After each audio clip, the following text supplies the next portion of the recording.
আওয়ামী লীগের সাবেক সাধারণ সম্পাদক প্রয়াত সৈয়দ আশরাফের ৩টি জানাজা হওয়ার খবর শুনে দলের তৎকালীন সভাপতি শেখ হাসিনার বিরক্তি প্রকাশের ঘটনা সামনে এসেছে। সাবেক স্বরাষ্ট্র প্রতিমন্ত্রী তানজিম আহমেদ সোহেল তাজ ফেসবুকে এক পোস্টে এ তথ্য নিশ্চিত করেন। সোহেল তাজ দাবি করেন ৩টি জানাজার বিষয়ে জানার পর শেখ হাসিনা অসন্তুষ্ট হয়ে দলের সাধারণ সম্পাদক ওবায়দুল কাদেরকে এক ধরনের ধমক দেন।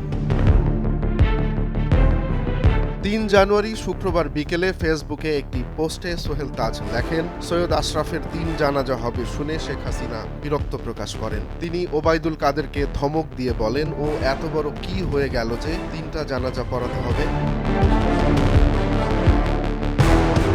এ বিষয়ে ওবায়দুল কাদেরের প্রতিক্রিয়া ছিল কাচুমাচু। তিনি আমতা আমতা করে বলেন, নেতাকর্মীরা সৈয়দ আশরাফকে অনেক পছন্দ করে এবং তাদের দাবি মেনে নিতে হবে, না মানলে পরিস্থিতি সামলানো যাবে না। এ সময় সোহেল তাজ তার পোস্টে সিরিজ চলবে, এখন আমার পালা বলে ইঙ্গিত দেন। সোহেল তাজ তার পোস্টে একটি সংবাদ শিরোনামের স্ক্রিনশট শেয়ার করেন, যার শিরোনাম ছিল ২০১৪ সালের পর শেখ হাসিনার সঙ্গে সৈয়দ আশরাফের সম্পর্কের অবনতি ঘটে। ২০১৪ সালের পর আওয়ামী লীগে সৈয়দ আশরাফের ভূমিকা এবং দলের শীর্ষ নেতৃত্বের মধ্যে সম্পর্কের অবনতির চিত্রটি এখনও অনেকের কাছে আলোচনার বিষয়।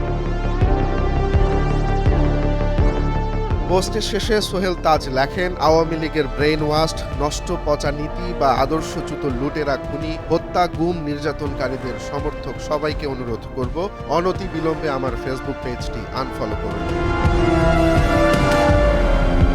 এছাড়া তিনি নিজেকে আত্মসমালোচনার জন্য সবাইকে আহ্বান জানিয়ে বলেন, নিজের বিবেককে জাগিয়ে আত্মোপলব্ধি এবং আত্মসমালোচনা করুন। সৈয়দ আশরাফের ৩টি জানাজা নিয়ে শেখ হাসিনার বিরক্তি প্রকাশ এবং সোহেল তাজের এমন মন্তব্য আওয়ামী লীগের অভ্যন্তরীণ রাজনীতির জটিলতা ও স্পর্শকাতর বিষয়গুলোকে আরও স্পষ্ট করে তুলেছে। এটি শুধু ব্যক্তিগত মত পার্থক্যের ইঙ্গিত দেয় না, বরং দলীয় শৃঙ্খলা এবং নেতৃত্বের সিদ্ধান্ত নিয়ে নতুন প্রশ্নও তোলে। সৈয়দ আশরাফের প্রতি দলীয় নেতাকর্মীদের ভালোবাসা যেমন প্রমাণিত, তেমনি এ ঘটনা আওয়ামী লীগের অভ্যন্তরে থাকা সম্পর্কে টানাপোড়েনের একটি দৃষ্টান্ত হয়ে থাকবে। রোমান্স তালুকদার, নয়া দিগন্ত।